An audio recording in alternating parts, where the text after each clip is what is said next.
하겠습니다. 당신의 얼굴 보니 기분이 좋아집니다.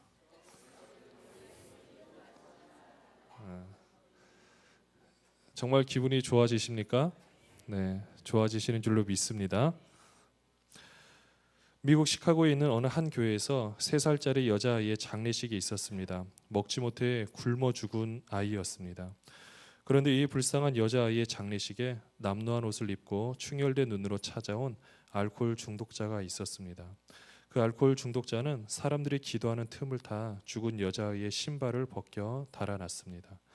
그 신발을 35센트에 팔아 술을 마신 그 사람은 바로 죽은 그 여자아이의 아버지였습니다. 20년 후 시카고 제1장로교회에서는 수천 명의 성도들 앞에서 한 사람이 외치고 있었습니다. 죽은 딸의 장례식에서 기도하는 틈을 타 다른 사람 몰래 신발을 훔쳐 술을 마신 파렴치한 범은 바로 저였습니다. 그러나 만물의 찌꺼기 같은 그런 나를 다시 살려주시고 하나님의 일꾼으로 삼아주신 분은 바로 위대하신 하나님이십니다. 그가 바로 시카고의 부흥사 멜 트라더 목사님이십니다. 하나님 이렇게 인간이 볼 때 배품 같고 불명품 같은 그를 통해 하나님의 아름다움과 영광을 다시 드러내는 놀라운 창조주임을 우리는 기억해야 할 것입니다. 여러분들, 선택하느냐 아니면 선택을 당하느냐, 우리의 삶은 이렇게 두 가지로 나뉘어집니다. 인생의 배우자를 선택해야 되는 아주 중요한 선택에서, 또는 직원을 채용해야 하는 선택, 또는 학생은 좋은 과외 선생님, 좋은 의사를 선택해야 되는 선택까지 우리는 무수히 많은 선택을 하게 됩니다. 반대의 입장에서 보면 선택을 당하는 사람들이 있습니다. 사업하는 입장에서는 광고를 하는 것도 좀 더 우리 회사 제품을 이용해 달라고 선택해 달라고 소리치고 있습니다. 우리는 그 가운데서 매번 선택을 해야 되는데요. 물론 선택을 한다 그래서 또 어떤 물건이든지 간에 다 내 것이라고 선택을 했기 때문에 다 우리들 것만이라고 또한 말할 수는 없는 것을 보게 됩니다. 한번 예를 들어보면 집, 그리고 자동차, 이런 가전제품들은 여러분들이 소중하게 아마 선택을 한 것일 겁니다. 하지만 생각해보면 또한 선택을 하지 않았다 그래서 다 여러분들에게 소중하지 않느냐, 그렇지는 않습니다. 결혼하신 분들에게는 자녀들이 있습니다. 여러분들 자녀들 여러분들이 선택하셨습니까? 옆에 자녀를 함께 오신 분들 여러분들이 선택하셨습니까? 그렇지가 않습니다. 배우자는 내가 선택할 수 있을지 모르겠지만 그로 인해 태어난 자녀는 내가 선택할 수 없습니다. 하물며 아들인지 딸인지도 선택할 수 없고요. 그렇기 때문에 내가 선택을 해도 소중하게 여기지 않는 것이 아니라 그 자체가 나는 선택을 하지 않았지만 놀라운 섭리 가운데 나와 함께 하여 준 그 놀라운 가족이라는 끈 때문에 우리는 그 사람을 소중히 여기고 함께 하는 것입니다.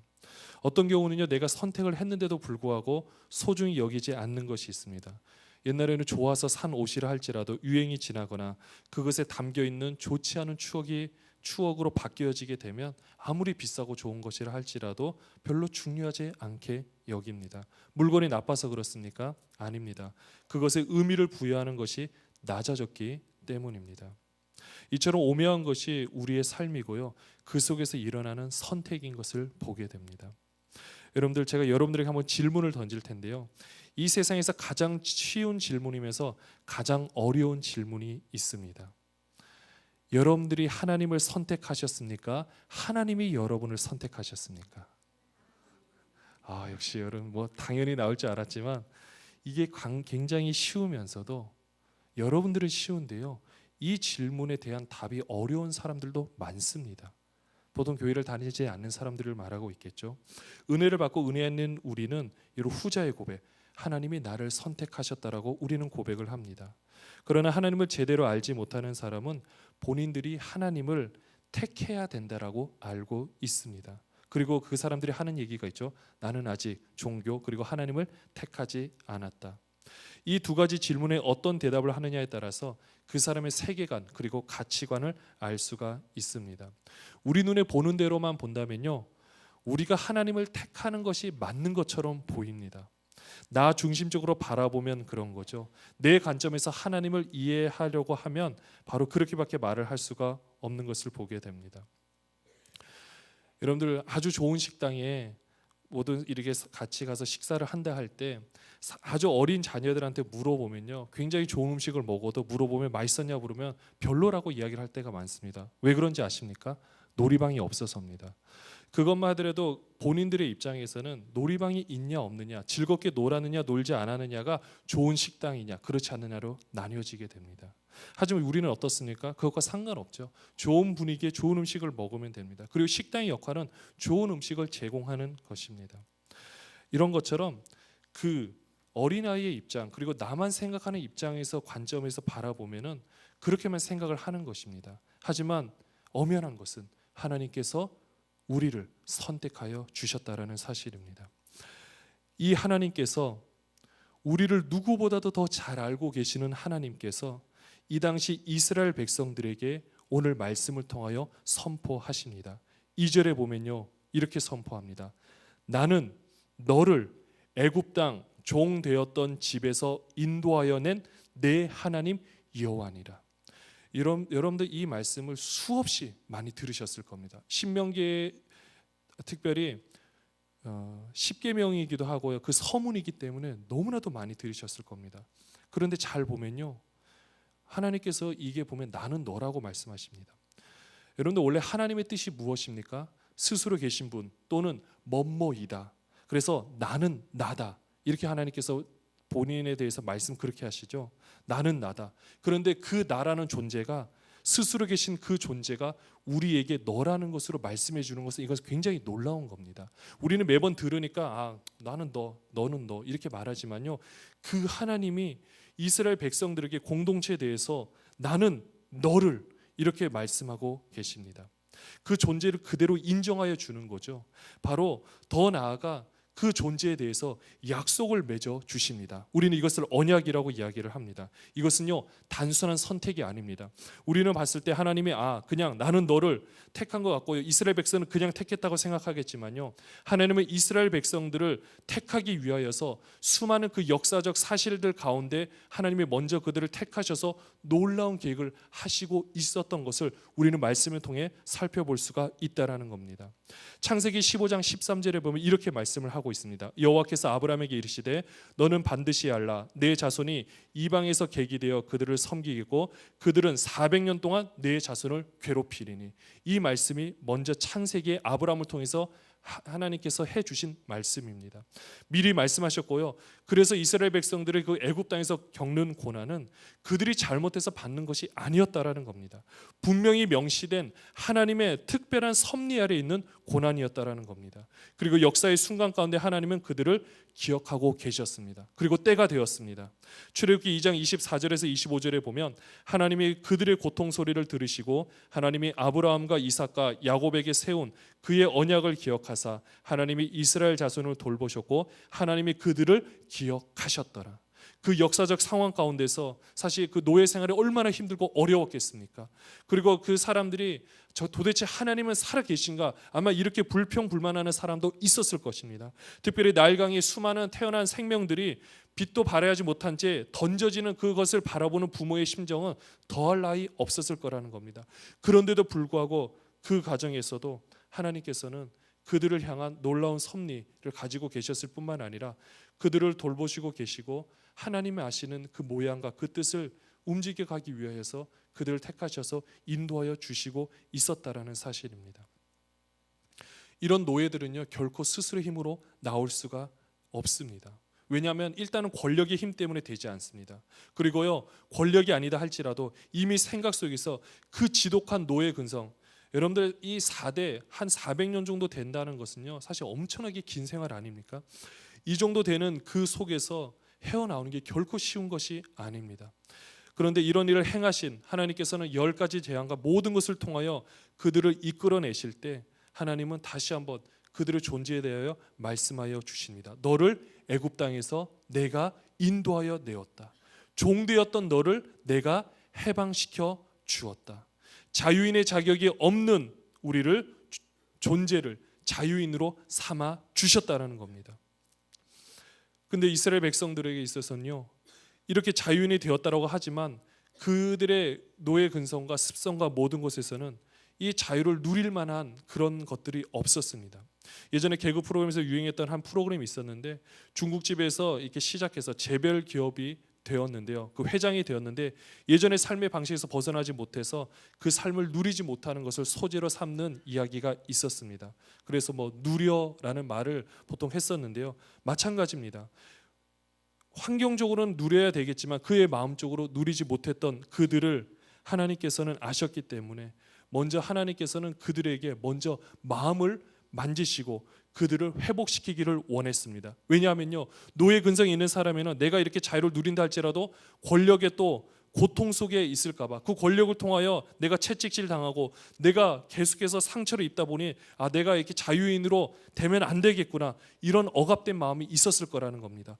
하나님은 이런 마음을 아셨기 때문에 또한 그들이 이스라엘 백성들을 이끌어내면서 먼저 그들의 존재가 어떠한지, 종되었던 내가 너희를 해방시켜 주었다. 그러면서 해주신 말씀이 바로 3절에 너는 나 외에 다른 신들을 모시지 말아라 라고 분명히 말씀해 주고 있습니다.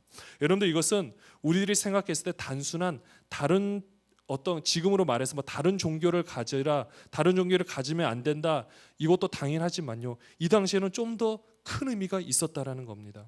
사실 이때는요, 여러분들도 영화라든지 아니면 모든 것을 보셔서 알겠지만 이집트 같은 경우에는 이 고대 근동 시대는 수많은 신을 섬기는 문화였습니다. 하나의 신을 섬기는 것이 아닙니다. 그런데 하나님께서는 이스라엘 백성들에게 유일신 하나님을 선포하고 계시는 겁니다. 바로 이스라엘 백성도 이때는 선택의 기로에 서 있게 되었던 것입니다. 사실 하나님의 입장에서 다른 신이 존재할 수 있습니까? 그렇지 않습니다. 우리들 입장에서는 권력을 가진 신처럼 존재하는 것이지 그 신은 실제로 존재하지가 않습니다. 그런데 우리 입장에서 보면요, 그 신이 굉장히 힘이 세 보입니다. 원래 이 단어를 원어로 보면은요, 신들을 모시지 말아라, 신들을 두지 말라라는 뜻은 내 옆에 함께 두지 말라라는 겁니다. 단순히 그러니까 하나님을 떠나서 배격해서 하는 그것뿐만 아니라 하나님도 섬기고 보니까 다른 신들도 같이 섬기니까 좋아 보이는 거예요. 그래서 함께 섬기려고 하는 거, 하나님도 좋고 또 이 당시에는 농사를 잘 지어야 되다 보니까 농사를 잘 주관하는 이런 것을 잘 도와주는 신들을 섬기면 좀 더 좋을 것 같아. 이런 생각 때문에 이 두 신을, 바로 하나님과 다른 신을 함께 섬기려고 했던 이 마음을 하나님께서는 아셨고, 사실 그 마음이 무엇입니까? 내 마음에서 혹시라도 농사가 안 돼서 내가 망하면 어쩌지? 내가 이것을 잘 안 되면 우리 가족들이 굶어 죽으면 어쩌지? 이런 마음이라는 겁니다.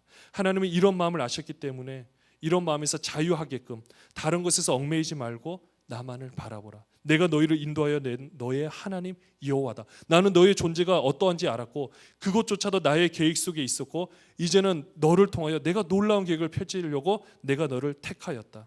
이렇게 하나님께서 우리에게 지금도 말씀하고 있다라는 사실입니다. 우리는 시편 23편의 고백처럼 여호와는 나의 목자시니, 이 고백만 들으면 기분이 어떻습니까? 이제는 너무 좋고 평안합니다. 하지만 이들에게 있어서 이런 하나님께서 이들에게 이렇게, 그들에게도 그렇게 생각할 수 있도록 하나님께서는 그들에게 계속해서 배려하여 주시고 그의 마음 가운데 두 마음으로 나뉘지 말고, 왜냐하면 사랑은 마음이 나뉘어지면 안 되기 때문입니다. 한쪽만 되는 것이 아니라 온 마음을 다해 하나님을 섬기라고, 나만을 선택해서 사랑하라라고 하나님께서는 그들에게 말씀해 주신 것입니다. 왜냐하면 선택은 사랑이기 때문입니다. 여러분들, 사랑이 하는 마음이 없는 선택은 선택이 아닙니다. 마지못해서 하는 것, 여러분들 사랑이라고 할 수 있겠습니까? 아닙니다. 그 자체로 불행한 것입니다. 이쪽도 사랑하고 저쪽도 사랑하고 이러면 문제가 생길 수밖에 없습니다.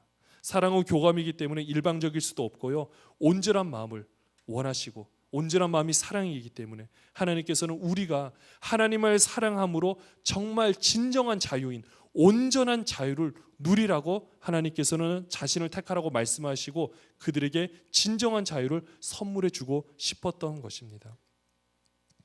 하지만 사람인지라 참 보면은 그렇습니다. 4절에 보면 이렇게 얘기를 합니다. 너를 위하여 새긴 우상을 만들지 말고 또 위로 하늘에 있는 것이나 아래로 땅에 있는 것이나 땅 아래 물속에 있는 것에 어떤 형상도 만들지 말며 라고 말씀하고 있는데요, 우상을 만들지 말라라는 그 뜻에는 참 여러 가지 많은 의미가 포함되어 있습니다. 그런데 그냥 한 가지만 딱 생각해 보면요, 여러분들 이렇게 생각하시면 됩니다. 눈에 보이지 않는 하나님, 여러분들 하나님의 모습을 본 사람이 없다라고 있습니다. 그런데 그 하나님의 모습을 형상화하는 것은 굉장히 위험한 발상일 수 있다라는 겁니다. 잘못 오용될 수도 있고요. 또 하나 사람의 그 심리 중에 하나가 무엇이 있냐면요, 형상이 보이면 그 앞에서만 잘하면 된다라는 생각이 있습니다. 만약에 여기가요, 이곳이 아니라 어느 신전이 있고 그곳에 하나님의 형상을 두었다라면요, 어떤 생각이 드냐면 그 속에서만 잘하면 되고 나가서는 내 뜻대로 내가 원하는 대로 행동해도 그곳에서 와서만 잘하면 된다라는 생각을 가지게 됩니다. 사실 이방 신들이 다 그런 모습들이었습니다. 밖에서 삶에 대해서는 터치가 없습니다. 다만 이방 신전을 크게 화려하게 짓고 그곳에 와서 이방 그 우상을 크게 만들어 놓고 이곳에 와서 잘 섬기면 너희는 복을 받는다.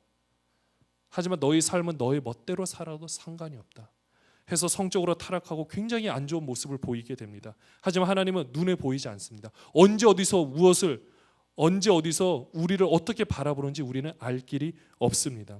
하나님께서는 이 모든 것을 아셨기 때문에 그 신상을 만들어 놓고 그 앞에서만 무엇인가를 하고 나머지에서는 대충 사는 것이 아니라 온전히 모든 곳에서 정말 하나님을 사랑하는 마음을 가지고 삶을 살기를 하나님께서는 원하셨기 때문입니다. 또한 이 자리에 나와서 예배하는 것은 그렇게 아름다운 삶을 살아가고 그 삶의 예배로, 예배의 삶으로 하나님께 영광 올리기 위하여서 우리는 또한 이 자리에서 예배하고 있다라는 것입니다.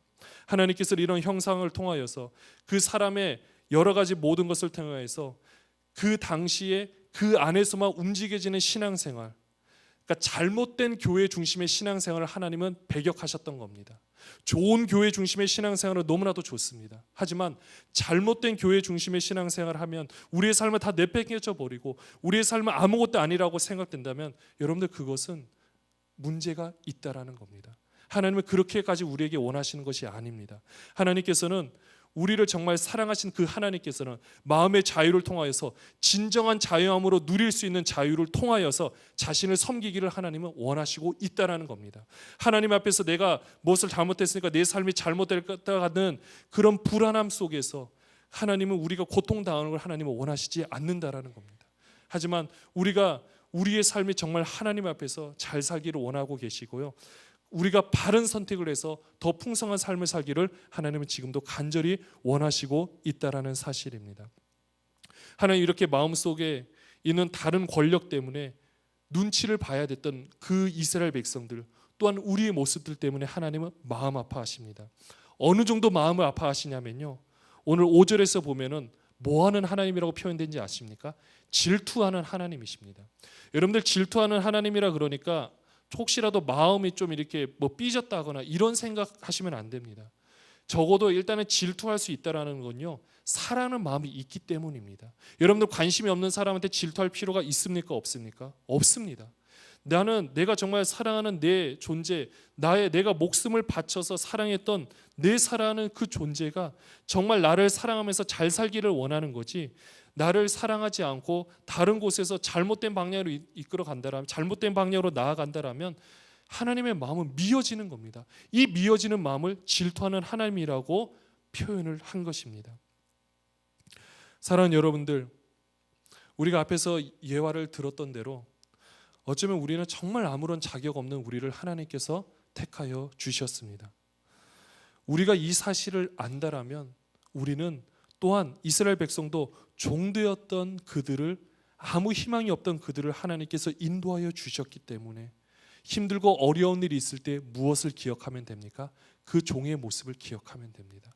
우리도요, 우리 주위에 있는 사람들과의 관계나 내가 사역을 하는 그 현장 가운데서 여러분들의 마음을 힘들게 하는 사람, 특별히 여러분들이 어떤 일을 할 때 방해하는 사람, 이렇게 방해되는 사람이 있다 할지라도 여러분들 그 사람 때문에 너무 화를 내거나 너무 거기에 에너지를 쏟기보다는 그냥 그 사람의 모습을 보며 내 모습이 예전에 저런 모습이었구나 한 번만 생각하면 됩니다.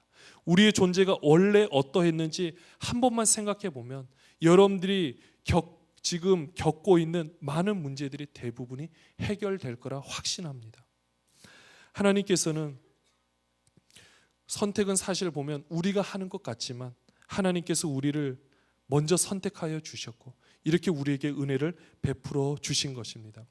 이런 하나님은요, 우리가 소극적인 의미로 내가 너를 택했으니까 너는 나를 위해서 살아, 이런 것이 아니라요, 정말 우리가 택할 수 있도록 모든 것을 다 먼저 택하셨지만 우리에게 강제로 하신 것이 아니라 그 택한 가운데서 또한 우리가 택할 수 있도록 하나님께서는 또한 진정한 자유를 우리에게 주셨다라는 겁니다. 이제는 하나님께서는 이 자유를 통하여 예전에 노예 근성에서 어쩔 수 없이 종을 섬기는 것이 아니라 이 진정한 자유인의 사랑으로 자신을 사랑해 달라고 하나님은 지금도 말씀하고 있다라는 겁니다. 여러분들이 예전에는 혹시라도 환경 속의 어려움, 여러 가지 어려움 때문에 어쩔 수 없이 하나님을 선택하신 분이 계시다라면 저는 지금 여러분들에게 단호하게 말씀드립니다. 이제는 그 진정한 자유함을 입은 여러분들의 입장 가운데서, 내가 모든 것을 누릴 수 있는 자유인의 입장 가운데서 하나님을 선택하셔서 여러분들이 하나님을 더 잘 섬기는 여러분들이 되시기를 바랍니다. 하나님께서 우리에게 놀라운 사랑을 베풀어 주셨고, 오늘 말씀에서도 보면은 내가 내린 명령을 혹시 미워하는 사람에게는 죄를 3, 4대까지 갚는다 그랬지만 나를 믿고 따르고 내 명령을 지키는 사람에게는 1000대, 아니 수천 대 이르기까지 하나님께서 은혜를 베풀어 주신다라고 말씀하여 주신 것입니다. 3, 4대보다 중요한 것이 1000대입니다. 비교가 되지 않는 겁니다. 이런 것처럼 이 하나님께서는 지금도 동일하게 우리를 사랑하여 주시고, 하나님이 먼저 우리를 택하셔서 이 자리에 불러주시고, 또한 우리가 이 자리에서 우리가 이제 온전한 성인이 되었을 때, 우리가 영적으로 더 많이 자라서 더 많이 하나님의 풍성한 사랑을 누릴 수 있을 때, 하나님은 그 사랑을 다시 한번 자신에게로, 그 모든 사랑을 하나님께서 받기를 하나님은 지금도 간절히 원하시고 있다라는 겁니다. 사랑하는 여러분들, 삶의 순간순간이 계속해서 우리는 선택의 기로에 서 있습니다. 모든 것에 선택을 해야 되고요, 그 선택을 할 때 먼저 여러분들 하나님의 선택을 받았다면 이제는 여러분들이 선택할 차례입니다. 여러분들 무엇을 선택하시겠습니까? 동일하게 있는 시간, 환경, 모든 것에서 모든 것이 없어질 시간으로 선택하시겠습니까? 아니면 이것조차도 하나님께서 나를 위하여 준비하신 최고의 환경과 여건이구나 하면서 감사하는 마음으로 주님 감사합니다라고 받아들이면서 그 시간을 아름다운 방향으로 만들어가는 선택을 하시겠습니까? 어느 선택이든지 간에 더욱더 여러분들이 하나님을 사랑하는 마음으로 귀한 선택을 하는 여러분 되시기를 바랍니다. 우리에게 주어진 시간, 순간, 환경, 모든 여건들 가운데, 또 여러분들이 섬기는 그 모든 위치 가운데 이 하나님께 주시는, 하나님께서 먼저 여러분을 선택하여 주셨고 종되었던 우리를 새롭게 하여 주셨고 귀한 자유를 허락하여 주신 그 하나님께 이제는 온전한 자유인으로서 그 귀한 사랑을 마음껏 전해드리는 여러분 되시기를 주님의 이름으로 축원합니다. 사랑해 주님.